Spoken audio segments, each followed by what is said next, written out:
유원지 도장. 검색을 하던 난 울상을 지었다. 왜 그 인간이 끓여준 맛이 안 나는 거지? 고추장에 참기름을 넣고 그리고 어디 보자. 마늘을 다지고 들게. A18 안 먹어. 근데 배에서 또다시 꼬르륵 거린다. 멍청이가 놔두고 간들통에 등뼈가 줘도 못 먹냐. 라고 말하는 것 같다. 도장을 내려와 마트로 들어갔다. 이모가 궁시렁거리며 앉아있다. 이모 무슨 일 있으세요? 다 큰 새댁이 콩나물을 어떻게 무치냐고 물어보잖아. 그래가지고 신랑 밥이나 안 굶기면 다행이다. 안 해봤으면 모를 수도 있죠. 나는 처녀적에 못 무치는 나물이 없었다. 그래요. 이모 그럼 시래기 무침은 어떻게 해요? 시래기? 그건 나도 모르지. 못 무치는 나물이 없다면서요? 그건 안 무쳐봤네. 오늘따라 이모가 말을 더듬네. 그럼 해장국집에 한번 가봐야겠다. 작은 이모는 아시겠지? 근데 아마 걔도 모를걸? 해장국집 주인이 시래기를 못 무쳐? 고개를 갸웃거리며 해장국집으로 향했다. 문을 열고 들어가자 이모가 통화를 하다가 나를 보더니 전화를 끊는다. 미정이 왔구나.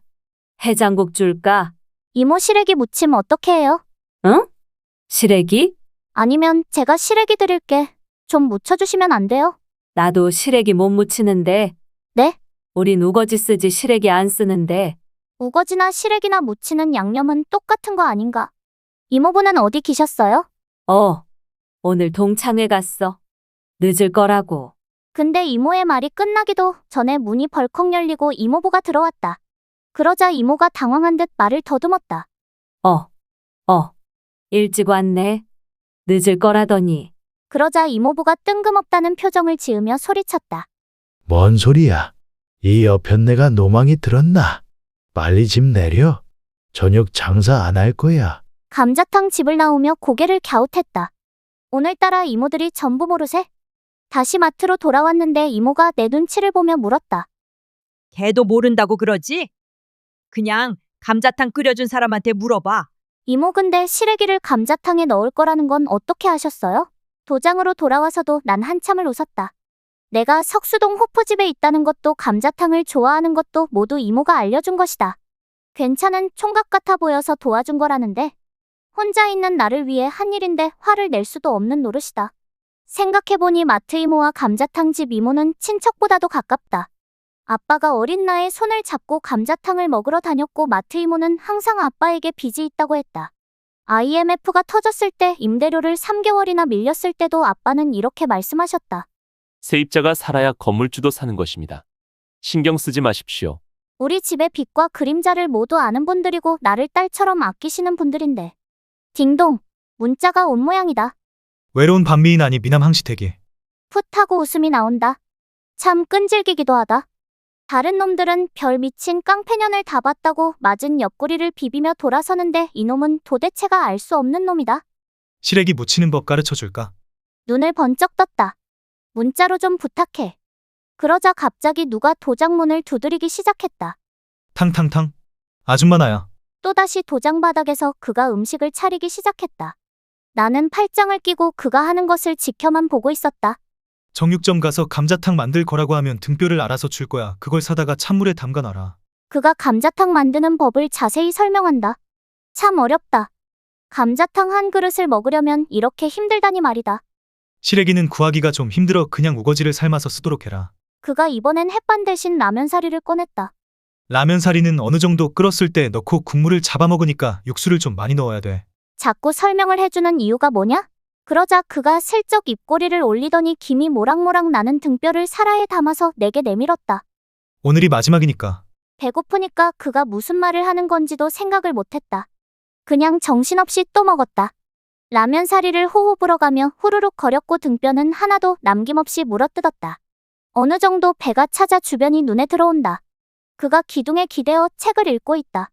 근데 자세히 보니 눈시울이 붉어져 있다. 너무 웃긴다. 생긴 건 장작이나 팩에 생긴 놈이 음식을 하지 않나 책을 보며 울기도 한다. 야, 너 왜 우냐? 그러자 그가 쳐다본다. 응, 소설의 여주인공이 참 가여워서.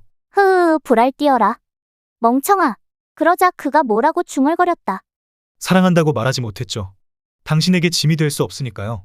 당신의 빛이 되어 세상을 비추겠어요. 다음 생에 당신을 만나면 내가 먼저 사랑한다고 말할 거예요. 책에 그렇게 쓰여 있냐? 아니, 이 여자의 심정이 이랬을 것 같아서. 무슨 소설인데? 그녀가 눈 뜰 때라는 소설이야. 그가 일어나 들통과 찬압을 챙겼다. 빈 들통에 사라와 그릇을 모두 담고 내게 쪽지를 내밀었다. 뭐냐? 이게. 감자탕 만드는 법이야. 그리고 이 소설책도 너 가져라. 그가 떠나고 멍하니 앉아 있었다. 사랑보다도 더 따뜻한 이야기, 그녀가 눈 뜰 때. 내일이면 숱한 별들이 비치겠지. 내일이면 너는 나를 찾아 울겠지. 잠잠한 창 안을 엿보고 있겠지. 끝내는 아스라이 반짝이는 곳으로. 내 마음은 달아나겠지. 환하게 두 눈에 눈물이 어리면 수천의 별, 하나같이 고요한 별들, 태양들 마냥 커다랗게 떨고 있는 모습 내 눈에 비치겠지. H. 카로사의 별의 노래. 다음 날. 아침 조깅을 끝내고 오는데 마트 이모가 문을 열고 있었다. 인사를 꾸벅하자 이모가 웃으며 묻는다. 어제 데이트 잘했어? 데이트? 그게 데이트였나? 아니 그냥 뭐. 다시는 귀찮게 안 한다고. 이모가 싸늘한 표정으로 들어가며 내게 한마디 했다. 음식 얻어먹고 그래도 그건 아니지. 사무실로 돌아와서도 계속 마음에 걸렸다. 생각해보니 그에게 난 아무것도 해준 게 없다. 나한테 음식 해달라고 했나? 지가 좋아서 해놓고 뭘? 그지? 맞지? 아쉬우면 지가 연락을 하겠지. 시나브로라는 순 우리말이 있다. 어렸을 적 수영을 배울 때 물을 먹고 힘들어하던 나에게 아빠가 그랬다. 그러다 보면 자연스럽게 물에 뜬다고 시나브로. 점심과 저녁은 사범들과 같이 배달 음식으로 때웠는데 가끔 해장국이 오면 나도 모르게 시래기를 떠올리게 된다. 우거지 말고 시래기 없나? 그 멍청이가 사라의 시래기를 듬뿍 햇반에 올려줬었는데 치 먹고 싶다. 사범들이 모두 퇴근한 후에 난 전화기만 만지작거렸다. 그래 이건 그냥 멍청이가 해준 거에 대한 나의 작은 보답이야. 절대로 그놈에게 다른 마음이 있는 건 아니야. 아빠가 그러셨거든. 은혜를 잊으면 그건 사람도 아니라고 했지. 슬쩍 그에게 문자를 보냈다. 뭐하냐? 5분 정도 지났나? 단문자가 왔었다. 역시 성생활은 힘들어. 하여간 변태 새끼. 연락한 내가 잘못이지. 수원성이다. 성생활 진짜 힘드네. 그게 성생활이었어? 웃고 있는데 전화기가 온다. 웬일이야? 문자를 다 하고 내가 보고 싶었나 보지? 넉살 하나는 알아줘야겠다.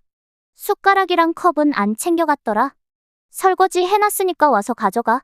술 한 잔 생각나서 전화한 건 아니고?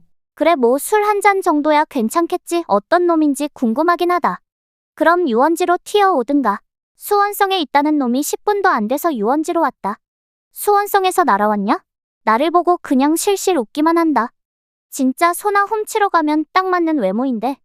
그를 데리고 내장탕 집에 갔다. 괜히 감자탕 집에 가면 소문이 날 수도 있다. 오늘 저녁은 이 멍청이와 그냥 때우고 들어가야겠다. 밑반찬으로 나온 김치와 깍두기를 두고 소주를 글라스에 콸콸 따라주었다. 어머 터프해라. 오늘 한번 죽어볼까? 그냥 입꼬리만 올렸다. 오늘 내가 어떤 놈인지 내가 다 벗겨버릴 거야. 크아. 좋다. 그가 원샷을 하더니 안 먹고 있는 나를 보며 묻는다. 너 왜 안 먹냐? 내가 널 어떻게 믿고? 그러자 그가 어이가 없다는 듯이 웃었다. 야, 나도 보는 눈이 있어. 너 같은 깡패한테 미쳤냐? 하긴 술도 나보다 약한 거 같은데 자식 보기보단 귀엽네. 나도 한 잔을 시원하게 원샷했다. 내장탕이 나오기도 전에 소주 한 병을 둘이서 아작을 냈다. 야, 내가 너 같은 놈을 하루 이틀 보냐? 술 먹고 덤비는 놈들 발에 밟히거든. 누가? 장님이?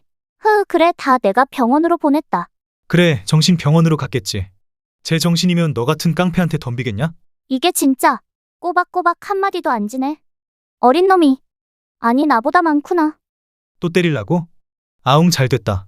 나도 발가락으로 돈 좀 세어보자. 참아라. 미정아. 때리면 저 놈의 함정에 걸려드는 거다.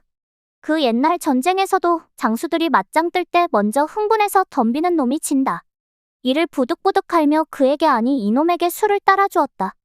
연거푸 3잔을 마시더니 눈이 제법 풀리고 말투도 혀가 협조를 안 하는지 꼬이기 시작한다. 내장탕 국물을 먹고 한마디 했다. 꺽. 그러자 그가 웃으며 말했다. 트림도 섹시하게 하네. 트림하니까 생각나는 얘기가 있다. 응답하라 1991 음악 시간. 선생님이 피리를 들고 강의를 한다. 여러분 피리를 목관악기라고 해요. 목관악기에는 어떤 악기가 있을까요?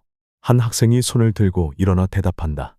피콜로, 클라리넷, 플롯이 있습니다. 내 또 어떤 악기가 있을까요? 꼭! 어떤 놈이 수업 시간에 트림을 해? 트림을 했던 잘생긴 학생이 손을 들고 일어난다. 죄송합니다.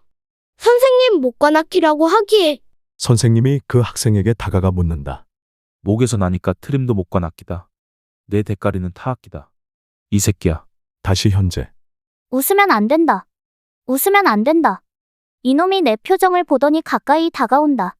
그러더니 조용히 입을 열었다. 꺽. 푸웃. 이놈의 얼굴에 기관총을 쏴버렸다. 에이씨 웃기긴 웃기네. 이놈이 얼굴을 닦으며 짜증을 낸다. 아주 침을 뱉어라. 고개를 숙이며 웃고 있던 나를 이놈이 가만히 쳐다봤다. 고개를 들고 무표정을 하자 한심하다는 표정으로 말했다. 넌 남자들 앞에서 웃지 말라는 교육을 받았냐?